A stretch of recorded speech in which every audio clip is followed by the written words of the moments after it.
podem ver, a primeira lição, a lição de hoje, nós vamos falar mais o conceito de fé, o que significa fé, o que é fé, principalmente os diferentes tipos de fé que são apresentadas pela Bíblia e que são requeridas para o cristão, né? Normalmente, quando a gente fala sobre fé, muitas pessoas tendem a crer que fé é uma coisa só. E de fato, a grosso modo, fé é uma coisa só, mas você precisa ter diferentes tipos de fé, ou a vida cristã requer diferentes tipos de fé, ou aplicações de fé. Algumas delas dadas por Deus, outras delas exercitadas como um exercício, como qualquer outra coisa comum na nossa vida, né? Eu preciso, por exemplo, de um braço forte para poder levantar peso. Como é que eu consigo um braço forte para levantar peso? Exercitando. Se eu não exercitar, eu não vou conseguir construir músculos. Se não construir músculos, eu não vou conseguir ter força para fazer aquilo que eu preciso com um braço. Então, existem alguns tipos de fé, vamos dizer assim, que é necessário exercício, tá? Então, a gente vai falar mais sobre uma parte conceitual da fé, sobre o que significa fé, alguns diferentes tipos de fé. E ao longo do trimestre, nas outras revistas, nas outras lições, nós vamos ver fé para coisas específicas, mais para assuntos específicos, mais focado na defesa da fé. Uma coisa que a igreja tem sofrido muito hoje, os crentes têm sofrido muito hoje, ou têm enfrentado hoje, é a dificuldade de defender a sua fé. Então muitas pessoas, elas se dizem cristãs, elas se reconhecem como cristãs, mas quando chega no momento de defender a sua fé, essas pessoas balançam. Quando chega no momento de defender a sua fé, essas pessoas ficam numa situação onde elas nem sempre conseguem fazer isso. Algumas pessoas, inclusive, elas acabam sendo influenciadas negativamente para deixarem em algum momento a sua fé. E aí a gente pode pensar assim, mas deixar a minha fé significa, ou alguém deixar a fé significa sair da igreja, significa se desviar, agora eu não sou mais crente, agora eu não sou mais cristão, agora eu não sou mais evangélico, agora eu sou bandista, agora eu sou alguma outra coisa. Não, aí que tá. Durante algum tempo, deixar a fé significava literalmente você sair da igreja e ir para um outro lugar, ou sair da igreja e fazer alguma outra coisa, mudar de religião. Atualmente, o que nós vemos é que nem sempre deixar a fé cristã significa explicitamente você largar a igreja, você negar a Cristo e ir para uma outra religião ou ficar sem religião. O que nós temos visto hoje nas igrejas é que muitas pessoas, muitos crentes, e por que eu estou falando crente? Porque crente é quem crê, não necessariamente é cristão. Minha mãe costumava dizer que até o diabo é crente, porque até o diabo crê em Deus, que até o diabo crê em Jesus Cristo. O que nós temos visto hoje na igreja é que muitas pessoas, elas abandonam a fé porque elas não podem defender a fé. Mas como é esse abandono? É um abandono, infelizmente, dentro da igreja. E aí você tem igrejas inteiras, compostas de milhares de pessoas até mesmo, que não têm a fé cristã necessária, ou a fé cristã apresentada pela Bíblia. É quando, por exemplo, você vê cultos onde não tem nada de fé cristã naquele culto. Tem louvores, tem pregação, tem oração, tem adoração, tem aí, se a gente for lá, tem todos os elementos. Mas esses elementos não fazem parte da fé cristã, porque eles não confessam a Cristo como Senhor e Salvador das nossas vidas. São pregações vazias, a gente vai falar um pouco mais sobre isso, são louvores vazios, são orações vazias, que, de novo, não compactuam com a fé cristã ensinada principalmente pelos apóstolos e na Bíblia como um todo. Então, por isso que é muito importante nós aprendermos a defender a fé cristã. E aí a gente vai ver que, ao longo da revista, a gente vai ver que defender a fé cristã não é apenas você manter uma posição firme e falar assim, não, eu sou cristão, eu acredito na Bíblia, pronto e acabou. Isso, em algumas vezes, se não na maioria das vezes, isso não basta. Na maioria das vezes, você tomar uma atitude, ou você ter essa posição, esse comportamento, de certa maneira, cego, onde você eu creio na Bíblia, pronto e acabou, sem saber o porquê você crê na Bíblia, sem saber os motivos que te levam a crer na Bíblia, sem viver aquilo que te leva a crer na Bíblia, isso faz com que você se torne uma pessoa fundamentalista, que você se torne uma pessoa extremista, que você se torne uma pessoa, de certa forma, irracional. Ou seja, você crê na Bíblia porque você crê na Bíblia. Tá, mas e aí? Por quê? Por que você crê na Bíblia? Por que a Bíblia te chama atenção? Para você crer na Bíblia, o que nós entendemos pela Bíblia é que você precisa de fé. Ao longo da sua vida cristã, a ideia é que você desenvolva a sua fé, e a cada vez mais que você desenvolve a sua fé, você consegue provar a sua fé, você consegue sustentar a sua fé, você consegue defender a sua fé. Então a gente vai falar sobre isso, de novo, ao longo do trimestre inteiro. São 13 lições, nós vamos falar até o final de março, se não me engano, cabe certinho no último domingo de março. E hoje, como eu disse, a gente vai dar um ponto de partida falando sobre o que é a fé e quais os diferentes tipos de fé, vamos assim dizer, que a Bíblia nos apresenta. O nosso texto base se encontra em Hebreus, capítulo 11, é um texto muito conhecido, um texto muito famoso, quando se fala sobre fé. Hebreus, capítulo 11, do verso 1 ao verso 6.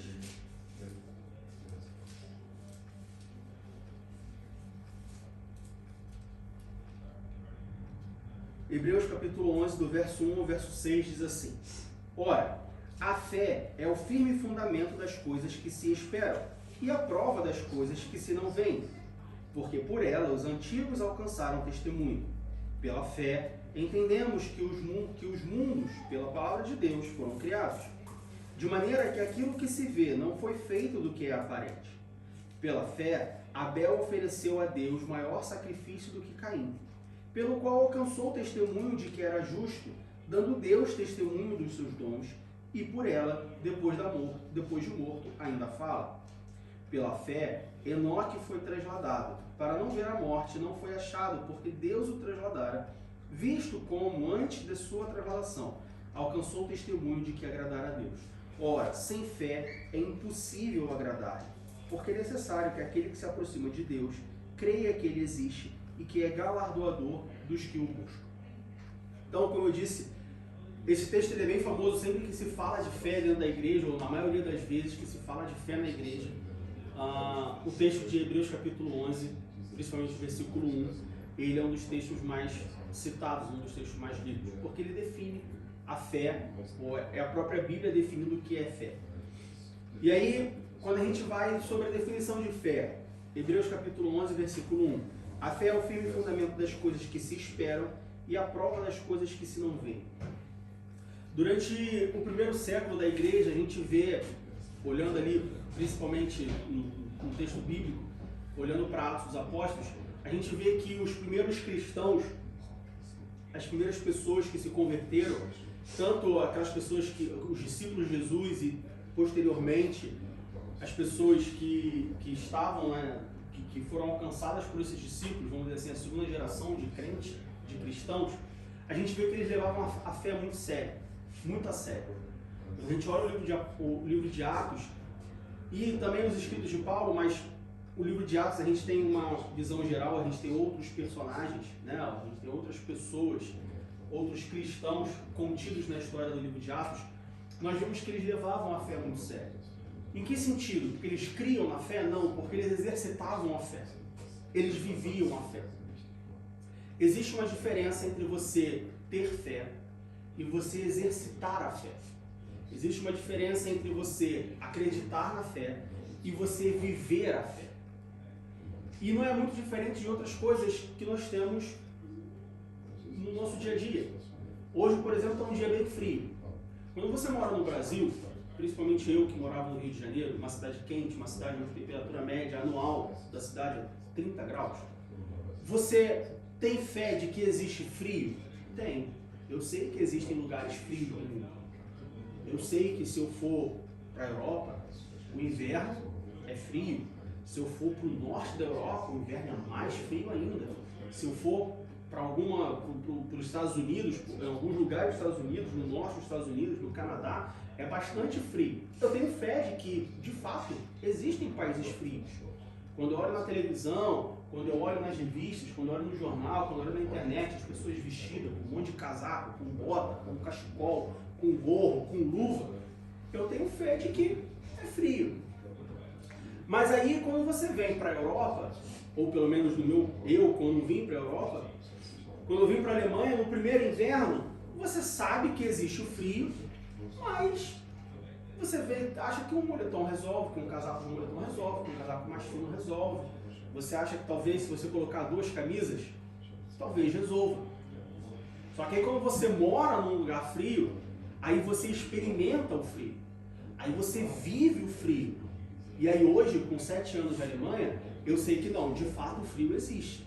De fato, quando eu acordo de manhã, olho na temperatura e eu vejo que está 0 graus, que está -2, que está 4 graus, eu sei que vai estar frio. E eu tenho que estar preparado para enfrentar esse frio. A fé é a mesma coisa.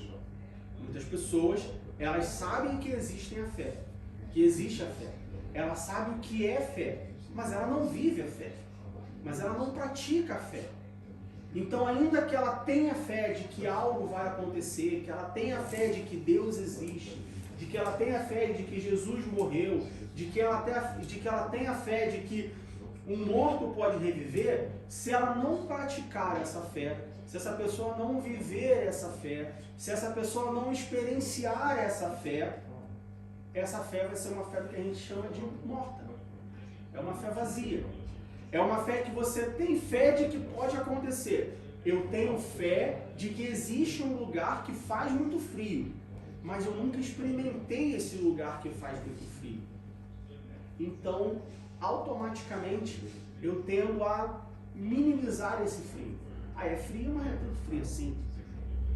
Ressuscita, mas eu nunca vi ninguém ressuscitar. Eu posso me converter, eu posso largar os meus vícios, mas eu não conheço ninguém que largou. Deus existe, mas eu nunca falei com ele, então dizem que ele existe. Eu acho que ele existe também. Mas uma coisa é eu achar que ele existe. Outra coisa é ele falar comigo e eu ter certeza que ele existe.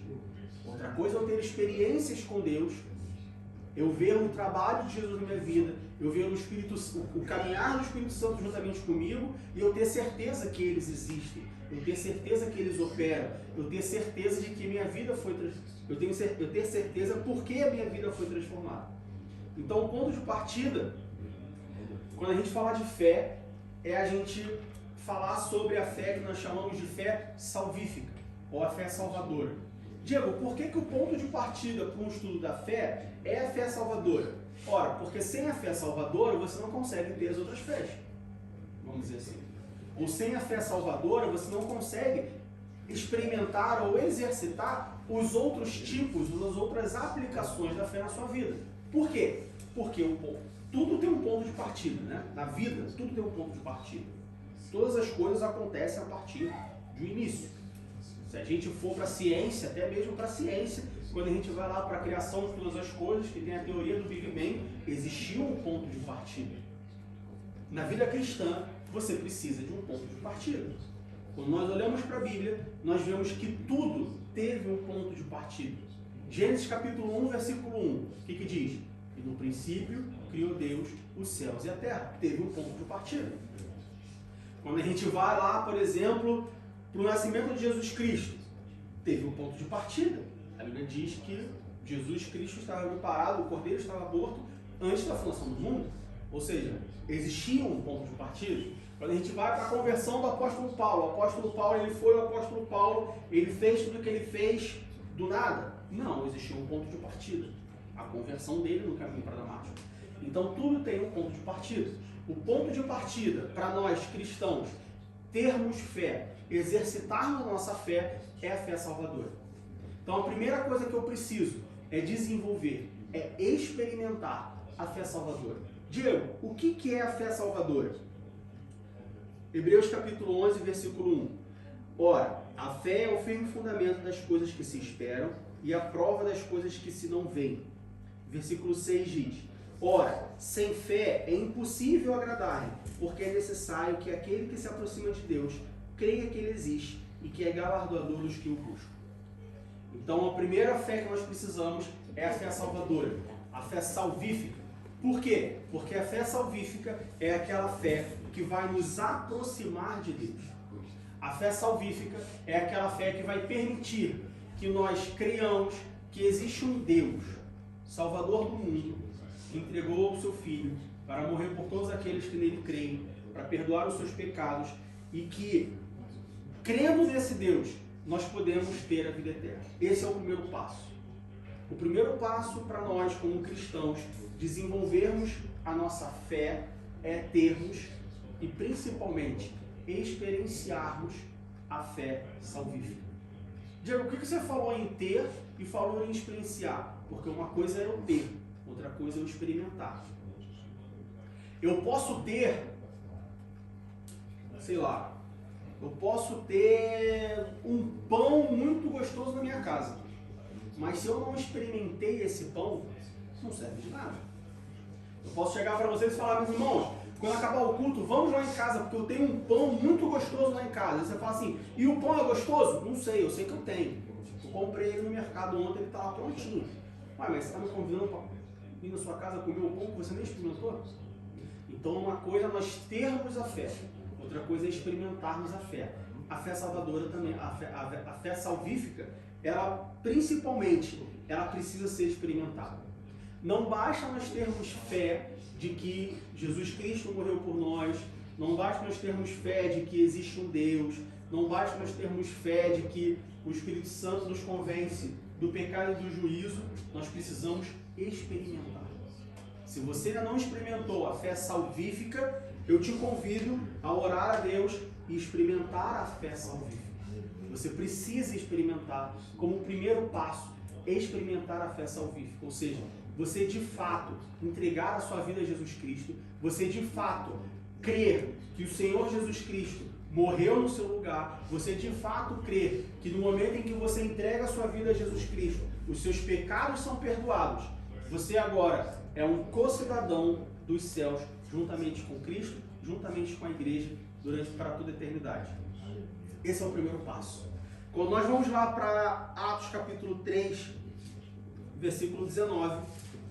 Atos capítulo 3, versículo 19.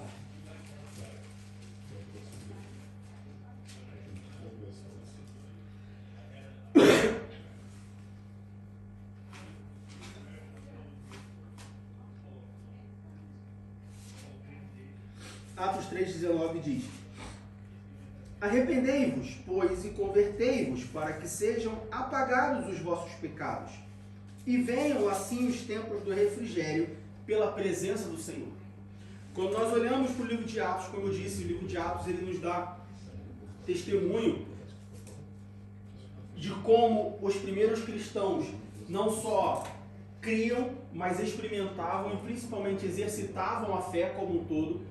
Quando nós olhamos para Atos capítulo 3, versículo 19, por exemplo, nós vemos o famoso discurso de Pedro no templo.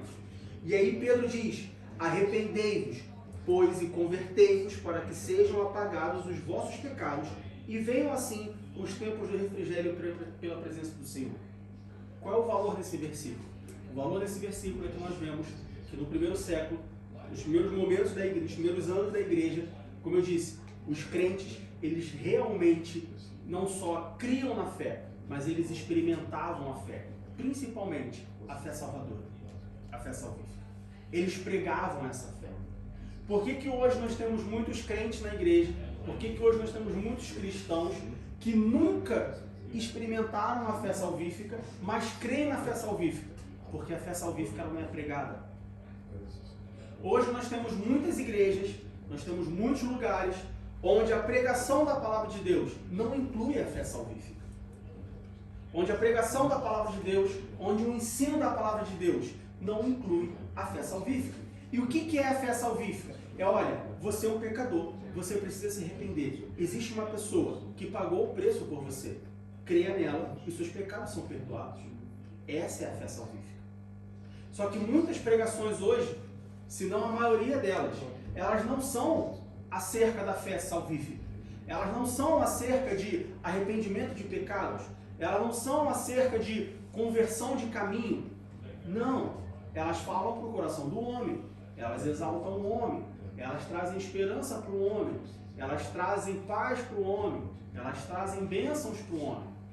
Só que o que as pessoas não entendem é que não há esperança, não há paz, não há bênçãos sem a fé salvífica. Como eu disse, a fé salvífica ela é o ponto de partida de um cristão. Se você pregar a palavra para uma pessoa, se você levar uma palavra para uma pessoa, uma palavra de esperança, e essa palavra de esperança não incluir arrependimento de pecados, essa pessoa não vai ter esperança. Mas, Diego, eu estou pregando esperança baseado na Bíblia. Sim. Mas, Diego, eu estou pregando bênção baseado na Bíblia. Sim. Mas, Diego, eu estou pregando esperança, Jesus. Sim. Eu estou pregando transformação bíblica. Jesus, Espírito Santo, que transforma, que capacita, que muda. Sim, é isso mesmo. Legal, bacana. Só que o principal agente que promove todas essas coisas, que promove a esperança, que promove bênçãos, que traz bênçãos, que promove a transformação, começa com a fé salvífica. Não tem como você levar esperança, você levar bênção, você levar até mesmo, vamos dizer, prosperidade, ou de fato prosperidade, Salmos capítulo 1, para uma pessoa sem levar a salvação primeiro. Não tem como. E o que tem acontecido hoje é que as igrejas elas têm invertido essa relação. Primeiro ela traz esperança, primeiro ela traz bênção, primeiro ela exalta o homem, para depois trazer a salvação. A conta não fecha. É como primeiro você querer colocar o bolo no forno, antes de misturar os ingredientes. Não, existe uma ordem. E essa ordem começa com a fé salvífica. Por isso que nós vemos muitas pessoas na igreja, muitos cristãos, até mesmo cristãos com bastante tempo de igreja, que creem na fé salvífica, mas nunca experimentaram a fé salvífica. Em parte porque nunca lhes foi apresentado a fé salvífica. Decorrente de pregações onde a fé salvífica não é pregada. Louvores, músicas, cantos, onde a fé salvífica não é louvada, onde a fé salvífica não é ensinada, onde a fé salvífica não é cantada. Orações onde a fé salvífica não é apresentada. Orações onde a fé salvífica não é falada. Orações, cultos inteiros, do início ao fim. Normalmente, num culto, ele tem uma duração aproximada de 2 horas. Algumas igrejas menos, outras igrejas mais. Mas, no geral, nós temos uma igreja, um culto, uma celebração, onde o tempo da celebração é mais ou menos 2 horas. Em nenhum momento, nessas 2 horas, nós vemos nenhuma palavra sequer de Atos capítulo 3, versículo 19. Em nenhum momento sequer nós vemos nenhuma das palavras de Atos capítulo 3, versículo 19. Atos 3,19 diz: arrependei-vos, pois, e convertei-vos, para que sejam apagados os vossos pecados e venham assim os tempos de refrigério sobre a presença do Senhor. Em nenhum momento, em 2 horas, se fala de arrependimento. Em nenhum momento, nas 2 horas, se fala de conversão. Em nenhum momento, nessas 2 horas, se fala de pecados. Como que uma igreja, como que uma pessoa que nunca ouviu falar de arrependimento, de conversão e de pecado, como que essa pessoa vai experimentar a fé salvífica? E como nós entendemos que a fé salvífica é o ponto de partida para os outros tipos de fé, como que essa pessoa vai experimentar a fé regeneradora? Como que essa pessoa vai experimentar a fé dos milagres? Como que essa pessoa vai experimentar a fé em Deus? Como que essa pessoa vai experimentar ao longo da sua vida cristã a fé de operação de maravilhas? Como que essa pessoa vai experimentar a fé de andar com Deus, de depender de Deus? Como que as pessoas vai experimentar a fé, a fidelidade de Deus, se essa pessoa não experimentou a fé salvadora? E por que essa pessoa não experimentou a fé salvadora? Porque em nenhum momento da sua vida ela ouviu as 3 palavrinhas mágicas: arrependimento, conversão e pecado. E o que nós temos visto hoje, mais uma vez, são igrejas, são cultos, são pregações, são louvores, são orações, aonde em nenhum momento é falado sobre pecado, arrependimento e conversão. O ponto de partida da fé cristã é a fé salvífica. E para chegar à fé salvífica, nós precisamos passar por arrependimento, conversão e pecado. De novo, recapitulando, quando a gente vê em Atos quando a gente olha para o primeiro século da igreja, o que nós vemos é uma dedicação constante, uma dedicação sem arredar o pé dos discípulos da igreja, se preocupando com arrependimento, conversão, perdão dos pecados. E a partir daí, experimentando uma fé salvífica. Experimentando a fé salvífica. Muitas pessoas se questionam, por que a igreja de hoje não é como a igreja de antigamente? Por que a igreja de hoje está fria? Por que a igreja de hoje não experimenta as mesmas coisas do que a igreja de antigamente? Simples. Porque a igreja de antigamente, o primeiro passo é experimentar uma fé salvífica. O primeiro passo é reconhecer que é pecador, se arrepender dos seus pecados e conversão, mudança de direção. Hoje a igreja ela não fala de pecados, porque pecados afasta, porque pecados diz que eu sou uma pessoa ruim. Hoje a igreja de hoje não fala sobre arrependimento, porque arrependimento não leva a lugar nenhum, porque arrependimento não é me arrependo de nada.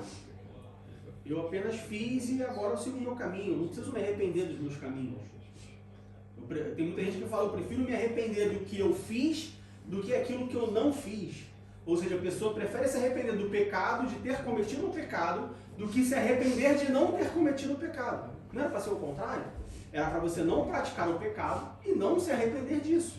Mas não, as pessoas preferem se arrepender de cometer o pecado, de ter cometido o pecado. Hoje as igrejas não falam mais de conversão. Venha como está e fique como quer. Jesus te ama mesmo assim. Não importa quem você seja, não importa o que você faça, não importa as suas práticas. Jesus te ama e Ele vai continuar te amando. Porque Ele entregou o seu Filho para morrer por você, sem mesmo te conhecer. Então não importa o que você faça. Fique na igreja, do jeito que você está. Jesus te ama, Jesus te aceita. Não, isso é mentira. Diga.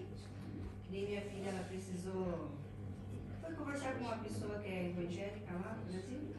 E como ela é nova, né? Então, na igreja dela disse assim, eu queria ir mais vezes na igreja, eu decido que eu estou pecando, vamos dizer assim. Uhum. Ela falou assim para ela mandou até o áudio para mim, não importa, você não é batizada, então não fique com esse peso na tua cabeça. Pensa, uma pessoa da igreja fala uma coisa dessa? Pois é. Não importa, você não é batizado, então você não precisa ficar carregando esse peso.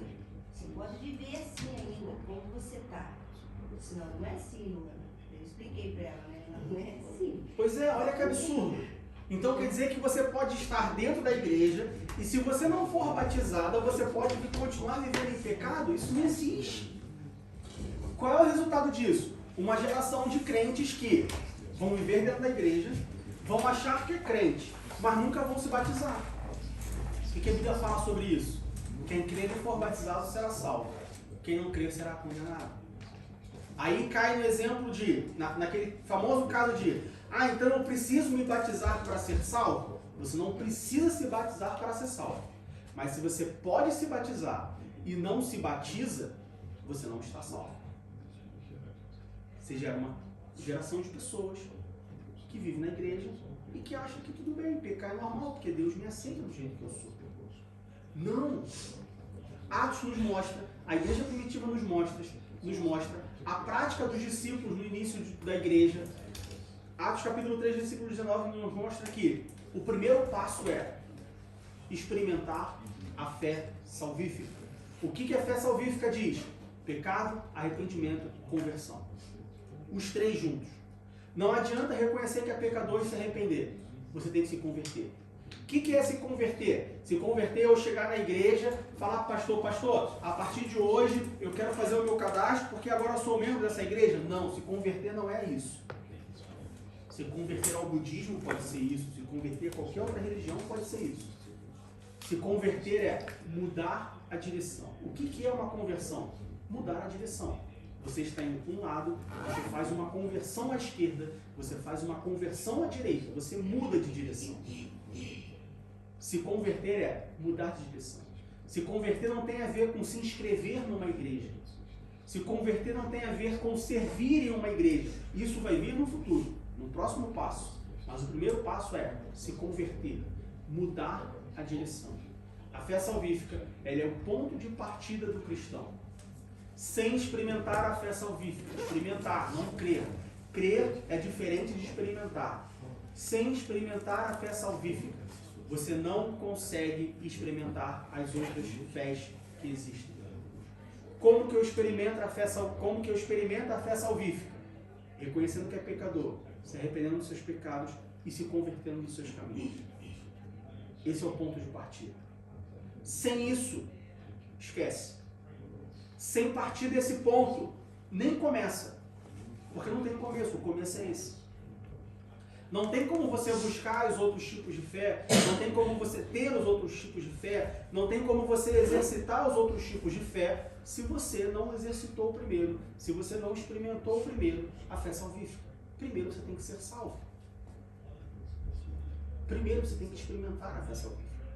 Primeiro você tem que experimentar que Deus perdoou os seus pecados, para depois você experimentar a dependência de Deus. Esse é o ponto de partida que, de novo, muitas igrejas têm deixado de lado e por isso a igreja ela tem se afastado do seu objetivo principal. E por isso a igreja tem se afastado daquilo que ela foi, da forma como ela foi planejada. Por isso ela tem se afastado da missão que lhe foi concedida. Por isso ela tem se afastado de como era a igreja, principalmente no primeiro século. Por quê? De novo, no primeiro século, a igreja ela pregava principalmente, inicialmente, a fé salvífica. Meu irmão, eu estou com uma dificuldade muito grande na minha vida. Meu irmão, eu estou passando por uma tribulação muito grande. Procuro a igreja, porque eu estou enfermo. Procuro a igreja. Tá. Você está precisando de alguma coisa? Você está precisando de ajuda? Você está precisando, tá doente? Primeiro eu te salvo. Depois eu te curo. Depois teu marido volta. Depois teu filho volta. Depois a coisa acontece. Diego, o que você está falando é uma heresia. O que você está falando não está na Bíblia. Não, o que eu estou falando está na Bíblia. Basta a gente olhar para os milagres de Jesus. Alguma vez Jesus realizou algum milagre onde ele só realizou o milagre? Vocês lembram de algum milagre de Jesus onde ele só realizou o milagre? Tinha uma pessoa enferma, ela foi lá, curou aquela pessoa, pronto, acabou, foi embora, tchau, volta semana que vem. Era assim que acontecia com os milagres de Jesus? Como que eram os milagres de Jesus? Vai, não peques mais. Vai, não peques mais. As pessoas vinham para Jesus e estou com um problema. Jesus primeiro salvava. Vai, não peques mais. Primeiro ele convencia que a pessoa era uma pecadora. Depois ele fazia a pessoa se arrepender. Fazia não no sentido de obrigar, mas levava a pessoa ao arrependimento. Ele levava a pessoa a reconhecer que era uma pecadora. Ele levava a pessoa a se arrepender. Ele levava a pessoa a se converter. Depois ele fazia o milagre. Aquele paralítico de Cafarnaum, né, que desce pelo telhado, ele diz para ele assim: o que é mais fácil? Eu dizer, seus pecados estão perdoados, ou levanta e anda? Exatamente. Aí você vê hoje crentes que precisam sempre de alguma coisa de Deus. Não, porque eu preciso ir para a igreja, porque eu preciso de Deus, porque eu preciso de Deus, porque eu preciso de uma cura, porque eu preciso de um seu... Está sempre precisando de alguma coisa. Por que ele está sempre precisando de uma coisa? Porque aquilo que ele precisa de fato, ele nunca buscou. A salvação, o pecado, o arrependimento dos pecados, o reconhecimento que é um pecador, o arrependimento dos pecados, a conversão e mudança de vida, ele nunca experimentou. É como enxugar gelo. Crentes hoje, muitos crentes hoje, dentro da igreja, infelizmente, enxugam gelo. Eles querem a cura para hoje, eles querem o emprego para hoje, eles querem a comida para hoje. Ao ponto que, se ele experimentar a fé salvífica como ponto de partida do cristão, ele vai ter todas as outras coisas. Diego, o que você está falando é um absurdo. É um absurdo? Vamos para a Bíblia. O que Jesus fala? Segue os sinais? Ou os sinais te seguirão? O que a igreja faz hoje? O que os crentes fazem hoje? Eles seguem os sinais. Eles vêm para a igreja para buscar alguma coisa. Eles vêm para a igreja para receber alguma coisa. E no primeiro momento está tudo bem. Mas o que você vem buscar na igreja? Quando você vem a este lugar, o que você vem buscar? Você vem buscar a paz para a semana? Você vem buscar a esposa que está brigada, você vem buscar o filho que está perdido, você vem buscar a cura para o tio, você vem buscar o dinheiro para o final do mês, ou você vem buscar aquele que perdoa os pecados e que te dá a vida eterna? Se você vem buscar somente o sinal, se você vem buscar somente o milagre, se você vem buscar somente o para agora, você vai voltar sempre buscando. Você está enxugando gelo. De novo, quando a gente olha para Jesus Cristo, para o ministério de Jesus Cristo, o que Jesus fez? O que é mais fácil? Eu perdoar os teus pecados ou falar levanta e anda? Porque levantar e anda ele faz. Agora, perdoar os pecados não. Perdoar os pecados você precisa uma vez. Uma vez os seus pecados perdoados, uma vez você vivendo com Cristo, as bênçãos te seguirão, os sinais te seguirão. Essa relação está sendo invertida. Em Atos dos Apóstolos, primeiro era pregada a fé salvífica. Primeiro era pregado o arrependimento dos pecados. E depois as coisas te seguiam, os sinais te seguiam, as bênçãos te seguiam, os livramentos te seguiam. Hoje não. Hoje é pregado a bênção, o livramento, aquilo que você pode vir a receber.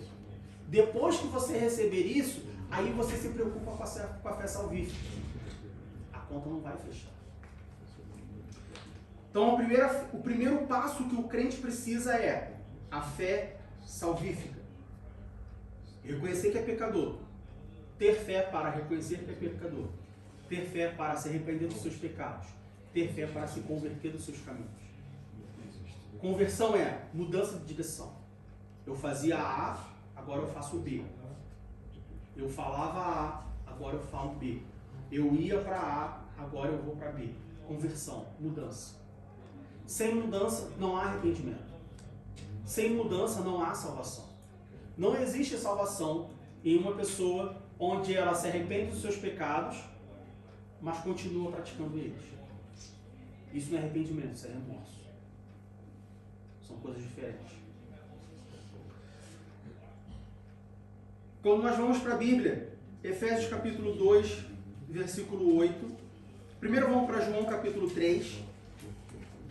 João capítulo 3, versículos 15, 16 e 18. João 3, 15, 16 e 18. Vai nos dizer o seguinte.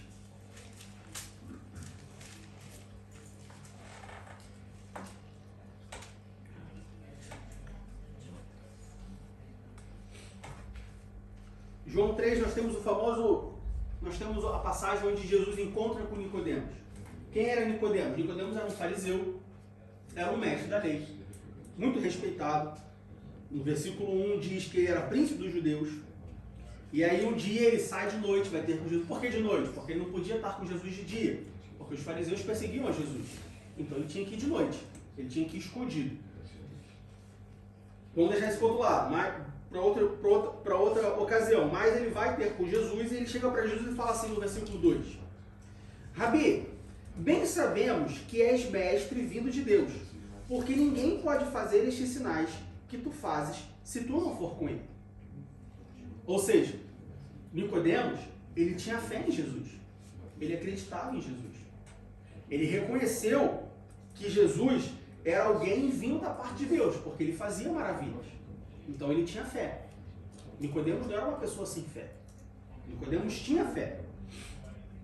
Só que aí Jesus responde para ele sobre nascer de novo e tudo mais. E aí no versículo 9, Nicodemos diz, Nicodemos respondeu e disse, como pode ser isso? Ou seja, Jesus fala para ele, olha só, você precisa nascer de novo.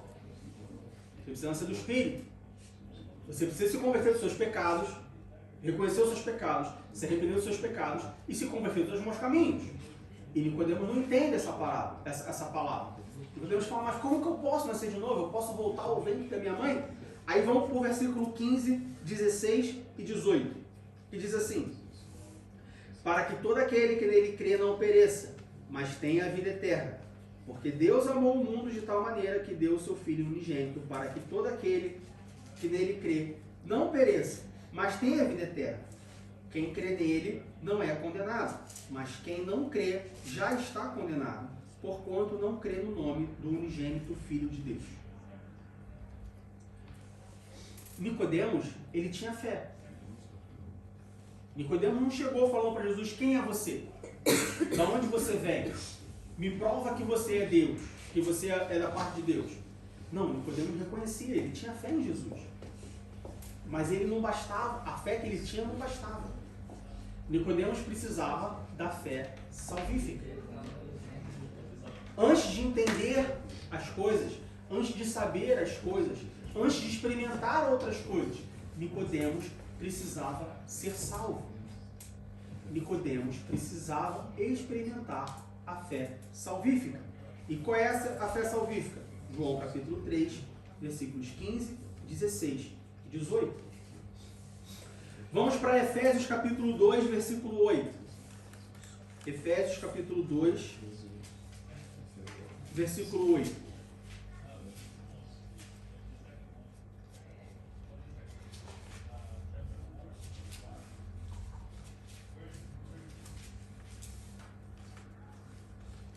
Efésios capítulo 2, versículo 8, o apóstolo Paulo diz assim: porque pela graça sois salvos por meio da fé, e isso não vem de vós, é dom de Deus.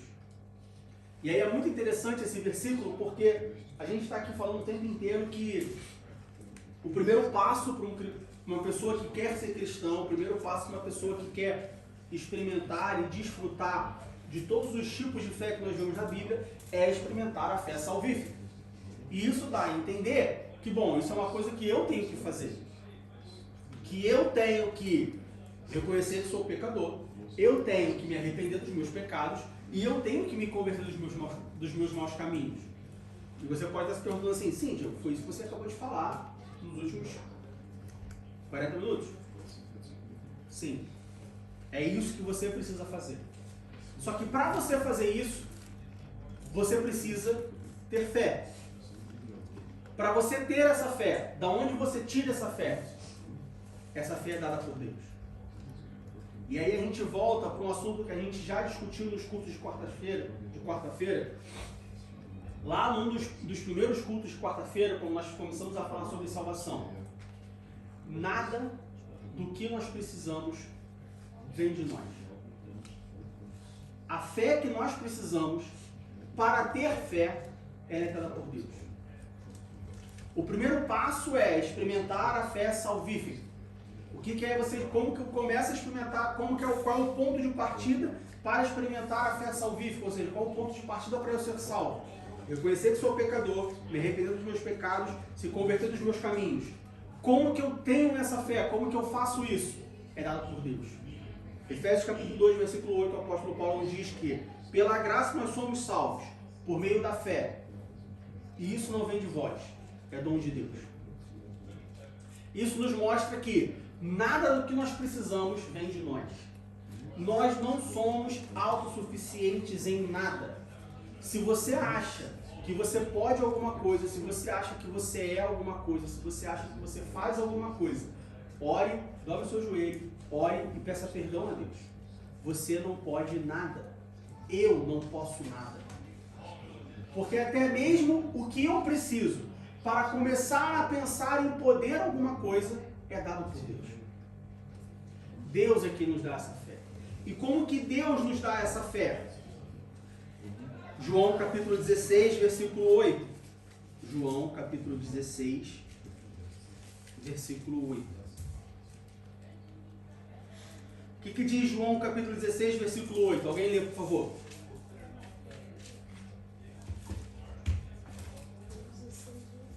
João 16, 8.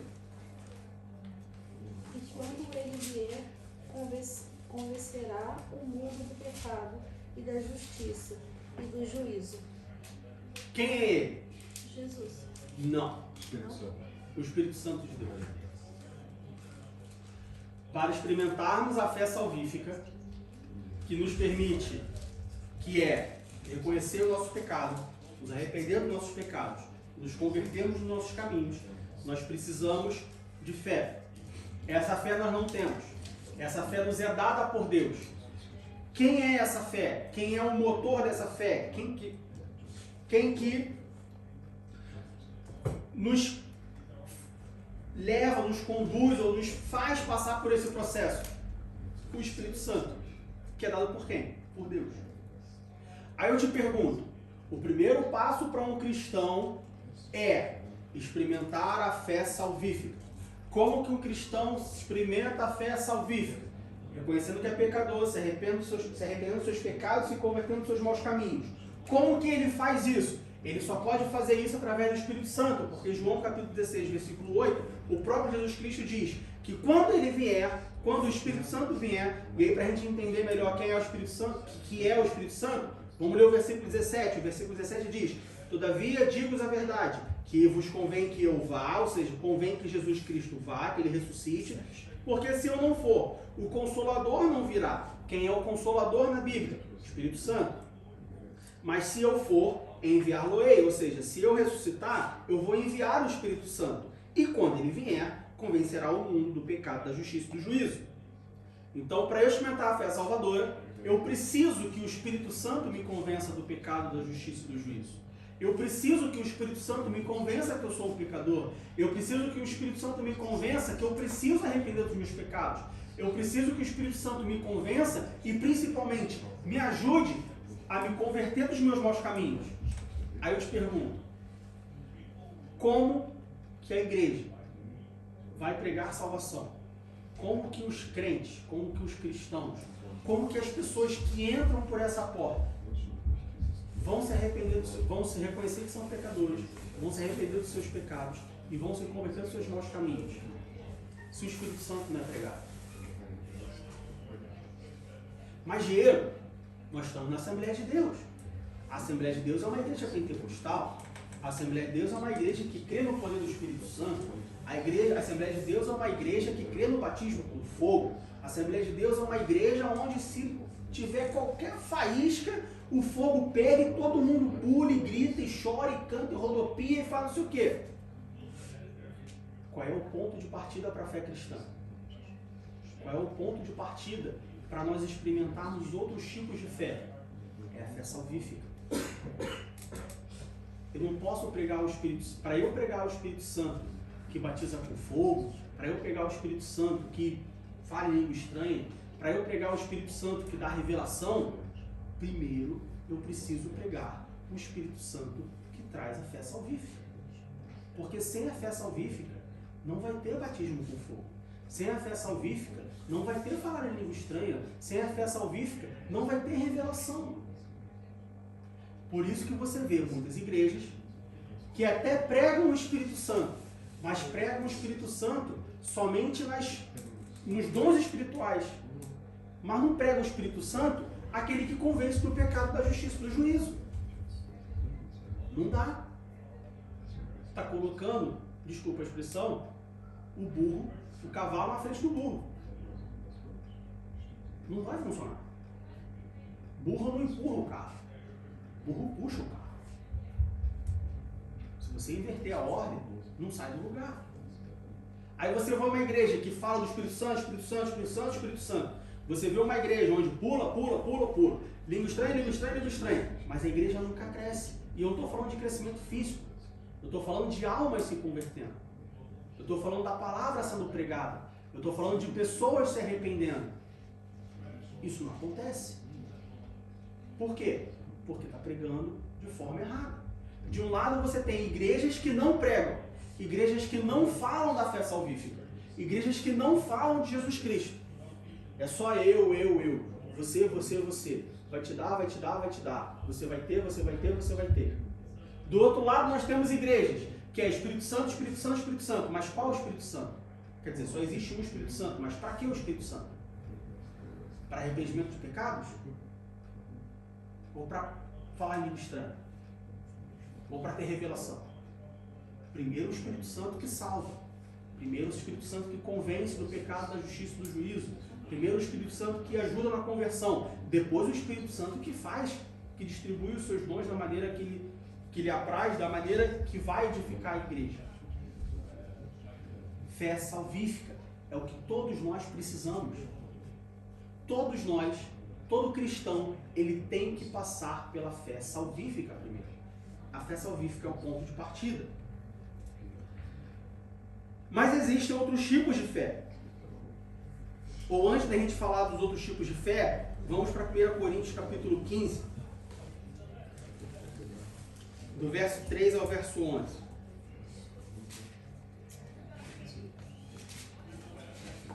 Primeira Coríntios, capítulo 3, versículo 11. Diego, eu entendi e eu vou te dizer que eu já passei por essa fé salvífica. Já passei por esse ponto. Reconheci que sou um pecador, me arrependi dos meus pecados, me converti dos meus maus caminhos. Passei por essa porta, vamos assim dizer. E agora? Estou pronto para o resto?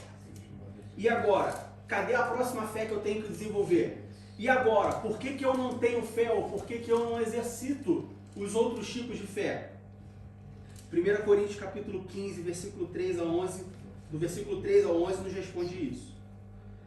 1 Coríntios capítulo 15, do verso 3 ao verso 11, diz assim: Porque primeiramente vos entreguei o que também recebi, que Cristo morreu por nossos pecados segundo as Escrituras. Ou seja, primeiro você reconhece que Jesus morreu por você. Esse é o primeiro passo. E isso você está me falando que você já fez. E que foi sepultado, que ressuscitou ao terceiro dia segundo as Escrituras. Depois que você crê que Jesus morreu pelos seus pecados, você também crê que ele ressuscitou ao terceiro dia. Ou seja, nosso Salvador não está morto. Nosso Salvador está vivo. E que foi visto por Cefas e depois pelos 12.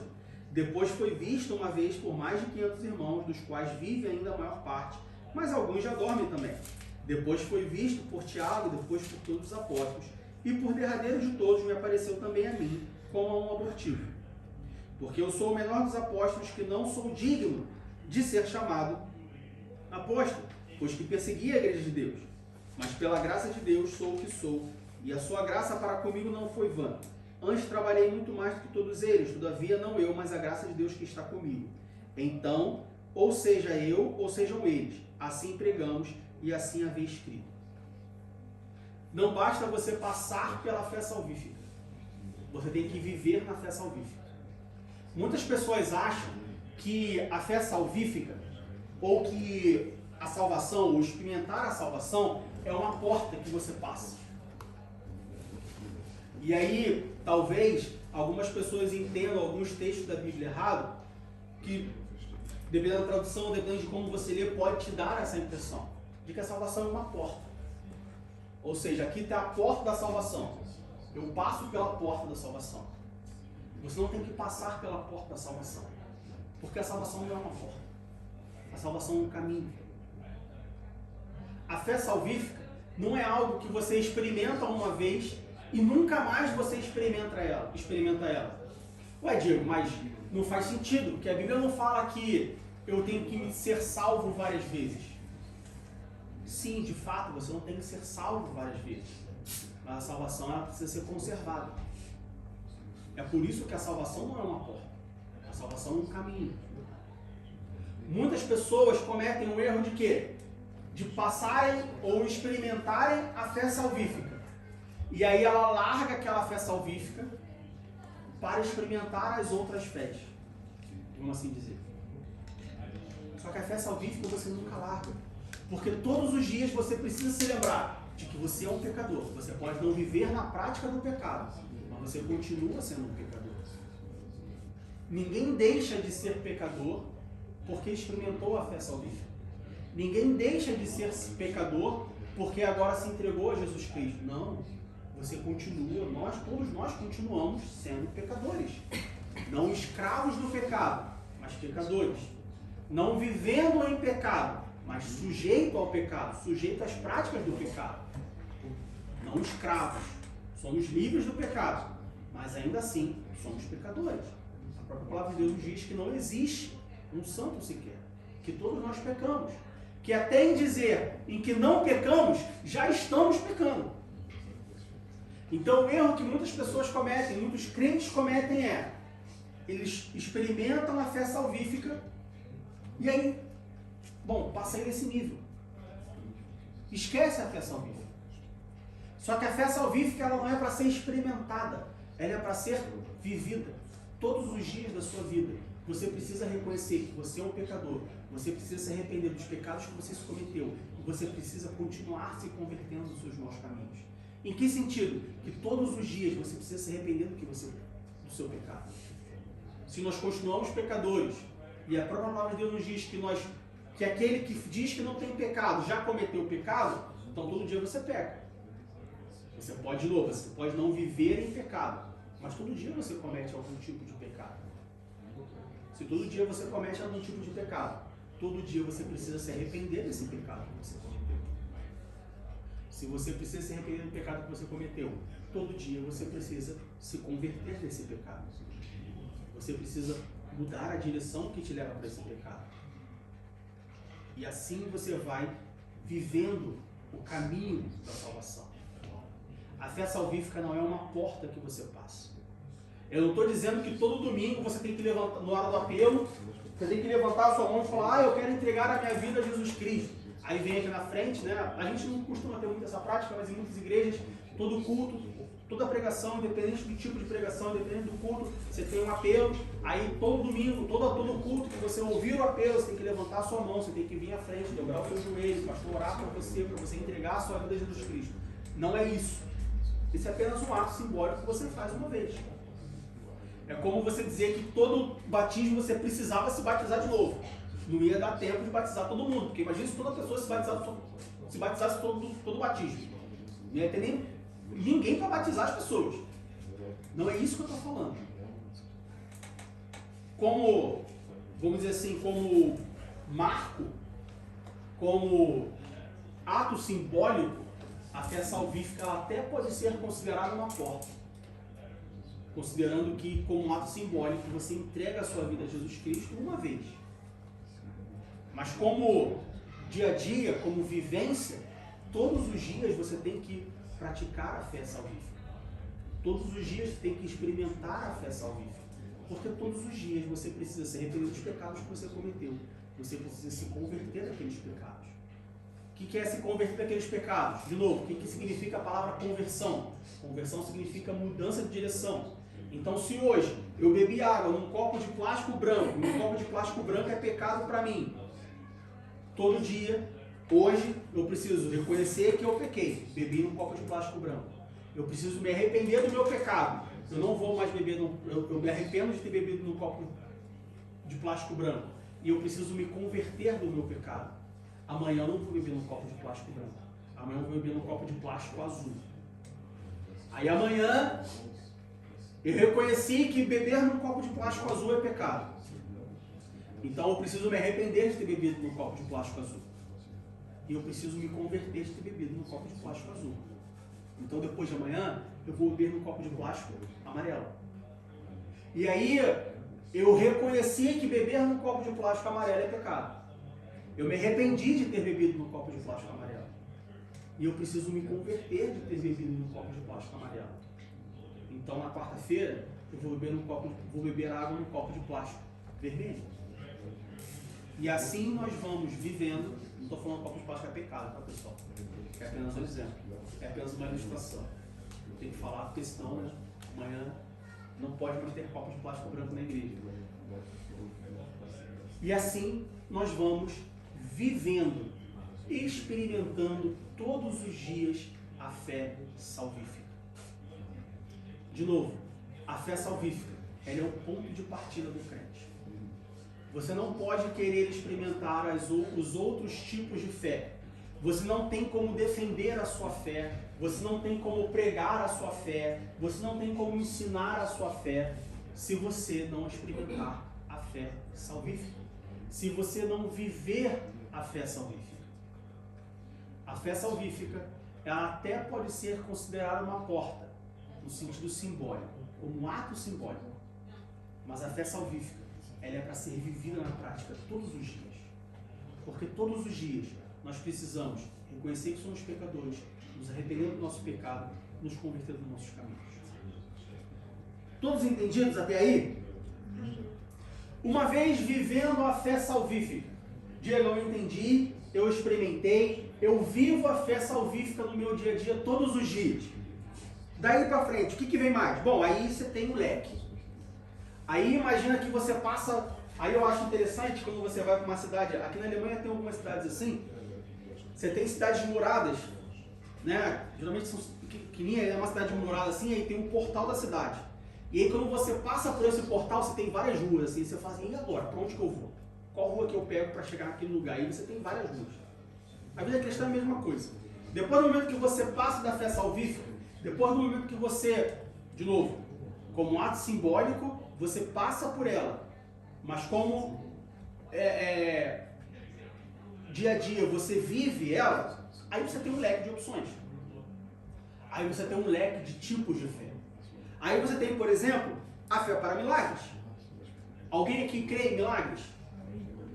Sim ou não? Mas crê mesmo? Eu creio. Ou crê... Eu acho que ele faz. Mas... Alguém crê que eu sei cozinhar um arroz? Eu creio. Não crê? Alguém crê que eu sei cozinhar um arroz? Não tem esse crédito todo. Se alguém cresce que eu poderia cozinhar um arroz, você comeria o arroz que eu cozinhei? Eu até acho que ele pode fazer um arroz, mas comer o arroz dele não como não. Milagres é a mesma coisa. Primeira pergunta é, você crê em milagres? Creio. Eu creio em milagres. Eu creio que o Deus que eu sirvo, ele pode fazer milagre. Tá, mas quando teu filho está doente, tu leva ele no médico ou você impõe a mão e ora sobre ele?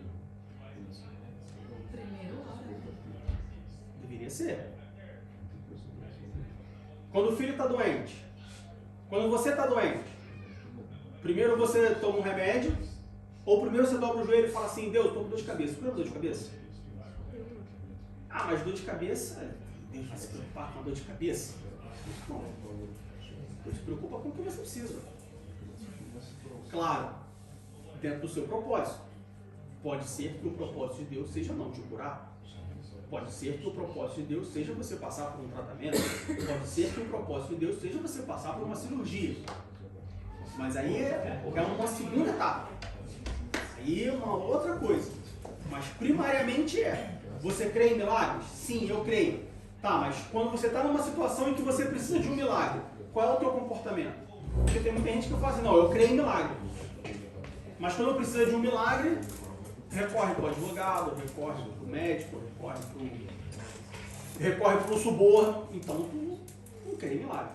Esse ponto é um gancho que você levanta por uma coisa que normalmente eu converso em casa e a gente já conversou em reunião de obreiro, por exemplo, de a pessoa que diz que tem fé no milagre, mas aí você vê um exemplo, né? De, tá com a dor de cabeça, mas não dobra o joelho para orar, ao invés e vai direto tomar um remédio.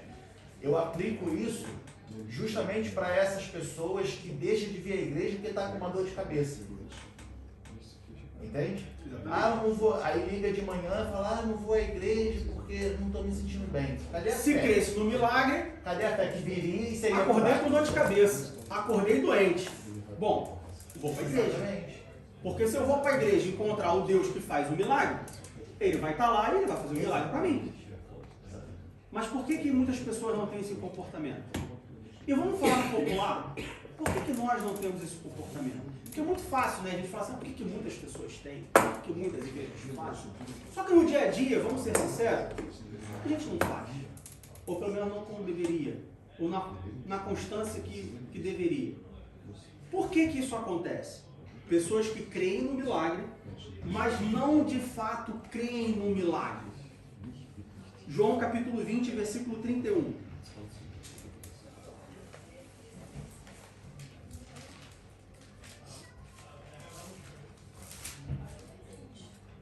O que João 20, 31 diz? Lê pra gente, Lidiane, por favor.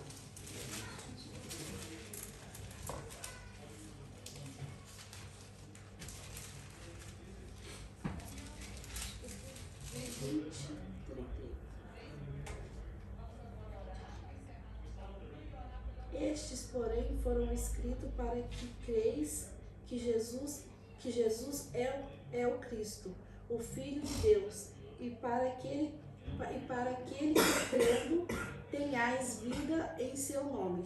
Lê o versículo 30 também, para a gente entender o que são esses estes. Jesus, pois, operou também em presença de seus discípulos muitos outros sinais que não estão escritos neste livro. Estes, porém, foram escritos para que creis que Jesus é o Cristo, o Filho de Deus, e para aquele que crendo tenhais vida em seu nome. Sinais e milagres. João nos diz que os milagres de Jesus, eles foram realizados para que creiais que Jesus é o Cristo, o Filho de Deus, e para que, crendo que Jesus é Cristo, o Filho de Deus, tenha vida em seu nome. Ou seja, os milagres foram realizados com um propósito. Qual o propósito? Salvação. Jesus não é gênio da lâmpada. O gênio da lâmpada, ele não tem propósito. O gênio da lâmpada, ele está preso numa lâmpada, você esfrega a lâmpada 3 vezes, o gênio sai e fala assim, o que você quer que eu faça? Ah, eu quero isso. Ele faz, depois ele volta para a lâmpada. Não existe gênio da lâmpada, mas né, é assim que a gente aprendeu, vamos assim dizer.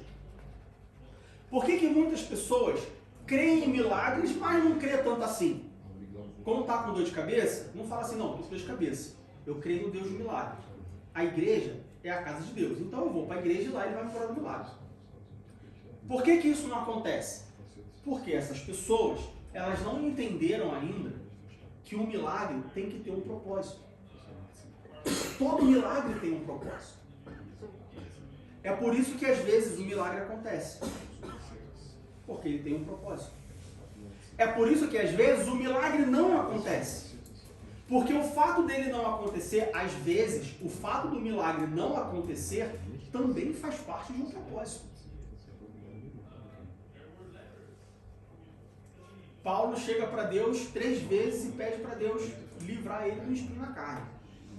O que Deus fala para ele? Paulo, olha só, não pede mais, amigo. A minha graça te basta. Às vezes o milagre é justamente não ter acontecido o milagre. Porque todo milagre tem um propósito. Só que quando a gente não entende isso, que todo milagre tem um propósito, a gente acha que Deus vai fazer um milagre porque eu quero. Deus vai fazer um milagre porque eu preciso. Deus vai fazer um milagre porque Ele é o Deus dos milagres.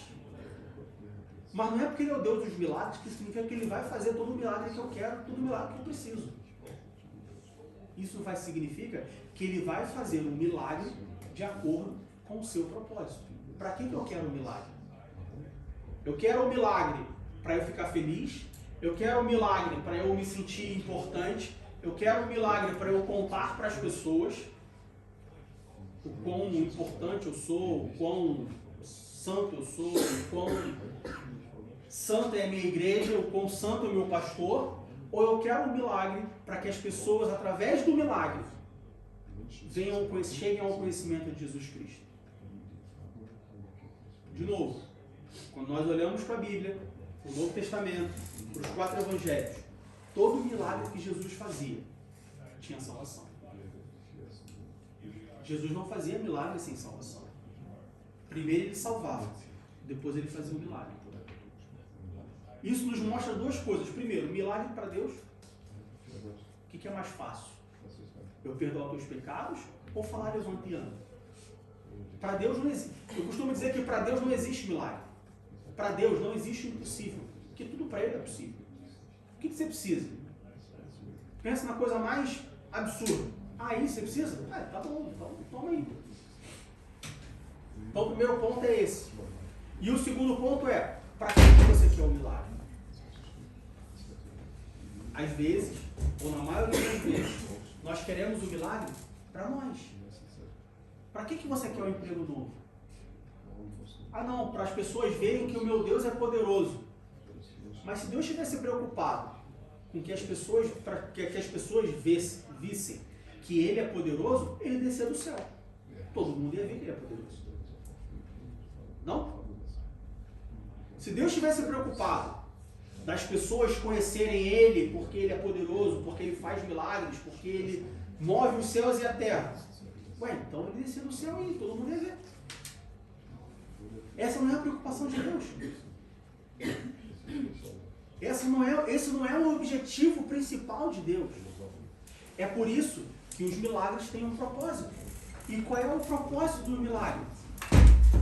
Levar a salvação. Deus, ele não está preocupado, vamos dizer assim, a grosso modo, não vou falar porque vai dar problema, mas eu vou reformular. A preocupação principal de Deus. Eu diria que a preocupação primária, secundária e terciária de Deus é a salvação da tua vida. É a salvação das pessoas. E aí, com base nessa preocupação primária, Deus está preocupado com a salvação do homem. Com base nisso, ele faz o que for preciso, o que depender dele, para que o homem se salve. Essa é a preocupação primária de Deus, incluindo milagres. Voltar um pouquinho nesse ponto do propósito, que eu penso que é muito interessante. Como você disse, para tudo Deus tem um propósito, né? E quando nós entendemos que o propósito é de Deus, então a gente se comporta de uma forma diferente em relação ao milagre realizado ou não realizado. Aí eu gosto de dividir em duas partes, porque existe o propósito do homem, como você estava falando, o propósito do homem e o propósito de Deus. Muitas vezes a gente quer se apegar ao propósito do homem, porque eu como pastor, eu penso que não, o propósito de haver curas é porque aí gera temor nas pessoas. Esse é meu propósito. Ou às vezes eu quero procurar um propósito lógico. Entende? Sim. Então assim, quando a gente entende que todo o propósito é de Deus, independente se eu conheço ou não o propósito, se acontecer ou não aquele milagre, eu sei que é propósito dele. Exatamente. Né? Não é isso? Isso é a confiança, isso é a fé. Porque assim, também tem o outro lado das pessoas que deixam de buscar porque eu não sei qual é o propósito de Deus. Mas aí eu tenho uma linha de raciocínio que eu penso assim, olha, eu quero chegar até a mesa. Para eu chegar até a mesa, eu preciso buscar a Deus. E aí, durante esse meu percurso, Deus me mostra qual é o propósito dele para que eu chegue na mesa. Né? Mas tudo vem do propósito de Deus. Não chegar à mesa nunca vai ser o propósito de Deus. Exatamente. E aí, a gente está usando a imagem figurada de uma mesa.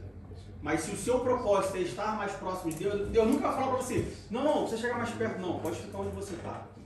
Não, jamais. Não, a medida que você tem no Espírito Santo é o suficiente, não precisa buscar. Deus nunca vai falar isso. Então você pode buscar mais. Você pode chegar mais próximo de Deus. Você pode intensificar a sua busca a Deus, Intimidade. A sua intimidade com Deus, estar cheio do Espírito Santo. Isso é lícito.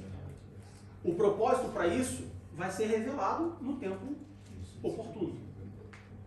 Então, passei da fé salvífica. A fé para o milagre. Ter fé para o milagre é ter fé também que o milagre pode não acontecer, porque não estava segundo o propósito de Deus. E aí, esse exemplo que o nosso pastor deu é perfeito. Eu creio no milagre, meu irmão. Eu creio num Deus que ressuscita morto. Eu creio num Deus que faz, acontece, para o sol e abre o mar e parará. Aí, pastor, não vou para a igreja não, porque eu estou com dor de cabeça, então eu vou ficar em casa, porque eu vou dar uma descansada. Não, então vamos crer no milagre. Porque se tu crer, você vai falar, pastor, eu estou com dor de cabeça, quando chegar na igreja, pode orar por mim? Pode orar no início, ao invés no final, porque é bom que a dor de cabeça pare logo. Crer no milagre estou com dor de cabeça, vou para a igreja porque o Deus do milagre está lá. Aí você ora e fala assim, Deus, me cura a dor de cabeça agora. Deus não cura a dor de cabeça. Você fala, então eu agora com dor de cabeça, então. Eu trabalho com dor de cabeça? Esse é o propósito. Eu cuido dos filhos com dor de cabeça? Eu aturo o marido, eu aturo a esposa com dor de cabeça? Eu ando no metrô, eu ando no trem com dor de cabeça, então eu vou ficar na igreja com dor de cabeça também. Isso é crer no milagre. Isso é ter fé em milagre. Uma outra fé que nos abre quando nós De novo, não só passamos pela fé salvífica, mas vivemos experimentando continuamente a fé salvífica, é a fé na volta de Jesus. Quem aqui tem fé na volta de Jesus? Achei meio fraco, hein? Amém. Quem tem fé na volta de Jesus? Amém. Amém. Alguém aqui duvida da volta de Jesus? Não. Vamos lá para Mateus capítulo 24, versículo 36. Porém, daquele dia e hora ninguém sabe, nem os anjos dos céus, nem o Filho, mas unicamente meu Pai. Jesus vai voltar. Todos nós temos fé nisso. Tá bom. Agora vamos para Lucas capítulo 18, versículo 8.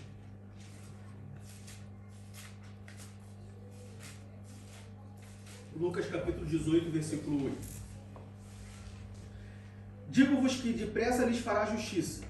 Quando, porém, vier o Filho do Homem, porventura achará fé na terra? Digo, mas aqui, veja bem, Jesus está falando aqui que o dia que ele voltar, se vai ter fé na terra. Sim. E tu mora onde? Na terra ou no espaço? Tu mora na terra também. Então, se porventura achará fé na terra, quando Jesus voltar, ele vai achar fé em mim? Eu creio que Jesus vai voltar. Eu tenho fé na volta de Jesus Cristo. Tá, mas se Jesus voltasse hoje, ele ia achar fé em mim? Já se perguntou isso? Ter fé na volta de Jesus é eu viver constantemente com fé, é eu viver de fé em fé, é eu viver pela fé, para quando Jesus voltar, ele achar fé em mim. Não adianta eu ter fé na volta de Jesus e pensar assim, não, Jesus vai voltar. Mas ele não vai voltar em 2024, né?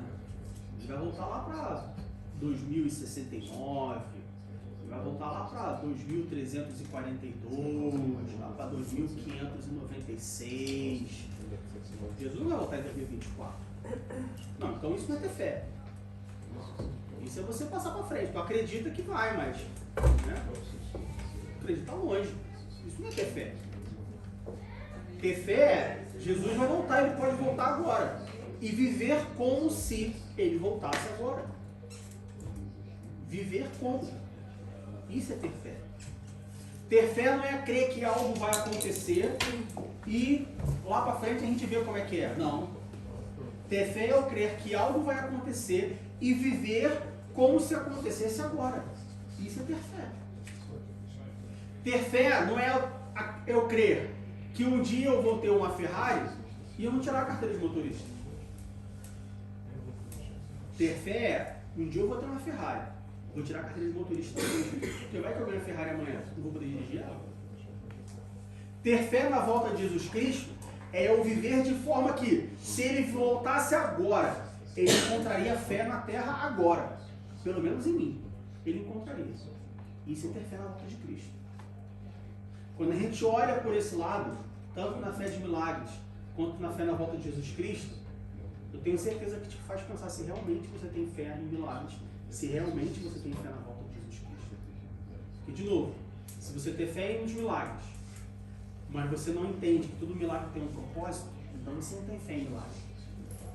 Você tem fé em alguma outra coisa.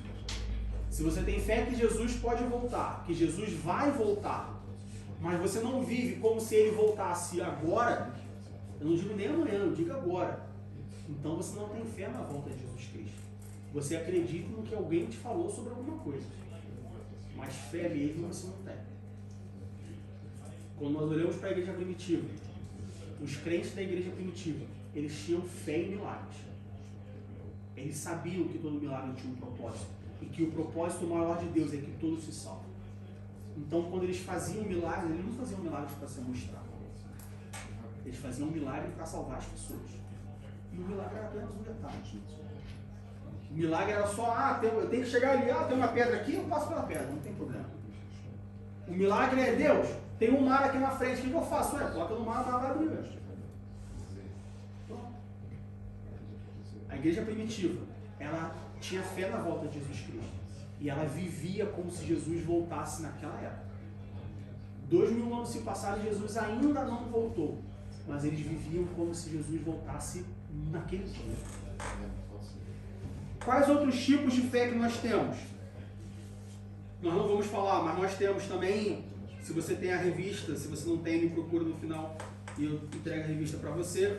Nós temos a fé como dom e a fé como parte do fruto do Espírito. Você tem a fé salvífica, você tem a fé em milagres, você tem a fé na volta de Jesus e você tem a fé como dom. Tem pessoas que não têm o dom da fé. Não o dom da fé dado por Deus para a salvação, mas o dom da fé, assim, a pessoa tem uma fé, vamos dizer assim, mais do que as outras. Sim, tem pessoas que têm essa fé. Ah, mas esse dom é restrito a algumas pessoas? Não, é aberto a todos. Só que algumas pessoas buscam e outros não. Tem pessoas que têm a fé como fruto do Espírito. Ela desenvolveu, quando ela desenvolve, todo cristão, ele, eventualmente, ele tem que desenvolver o fruto do Espírito. E esse fruto ele tem diferentes qualidades, ele tem diferentes atributos. Um dos atributos do fruto do Espírito é a fé. Tem pessoas que conseguem desenvolver isso. A pessoa tem uma fé mais natural. A pessoa ela tem... talvez você tenha conhecido. O bicho está pegando, o fogo está corroendo tudo. E a pessoa fala, não, Deus está no caminho. Não, Deus está no barco, está tranquilo, não se preocupe, olha só. Vamos dobrar o joelho aqui, vamos orar, porque alguma coisa vai acontecer. A pessoa tem uma fé sobrenatural. E, por fim, nós temos a fé no sentido de fidelidade do homem para com Deus, de Deus para com o homem. É como nós falamos que a pessoa vive pela fé. Ela não vive pela fé porque a fé é das coisas para ela, não, ela vive pela fidelidade. Ela conhece tanto a Deus que ela desenvolveu uma fé com Deus que ela vê a fidelidade de Deus. Que ela sabe que Deus está ali. Ela sabe que Deus vai ajudar. Ela sabe que Deus vai socorrer porque ela experimentou isso, ela já viveu isso o tempo inteiro. Ela vive isso diariamente e ela acaba desenvolvendo essa fé. Então eu te convido a abrir a revista, estudar a revista. Como a gente sempre fala, não deixe para ver o conteúdo da revista somente no domingo. Você não está aprendendo nada, você está só ouvindo. Aprender é você ler durante a semana, chegar no domingo e falar, mas eu li, você está falando isso aí, Diego, mas eu li isso, isso e isso. Ó, eu li não sei o que, mas eu não entendi, me explica. Isso é aprender. Agora, você trazer a revista para cá e quando estiver falando, você só abre a revista e acompanhar, está só consultando, mas aprendendo você não está. Para nós encerrarmos, 1 João capítulo 5, versículo 4. 1 João capítulo 5, versículo 4 diz assim: porque todo o que é nascido de Deus vence o mundo, e esta é a vitória que vence o mundo, a nossa fé. Diego, como que eu venço o mundo? A Bíblia diz que o mundo já é do maligno, eu moro nesse mundo, eu preciso vencer o mundo. Como que eu venço o mundo? Com fé. Só com fé. Só com fé no sentido de que é a única ferramenta que você pode ter, é a única ferramenta que você tem, e só com fé, porque ele é poderoso o suficiente para você não precisar de outra ferramenta. Fé. Que tipo de fé? Aí a gente vai ao longo desse trimestre, nas próximas aulas, discorrer sobre os diferentes tipos de fé para nós vencermos os diferentes tipos, as diferentes dificuldades que aparecem, que eventualmente surgirão durante a nossa vida cristã. Que Deus nos abençoe em nome de Jesus.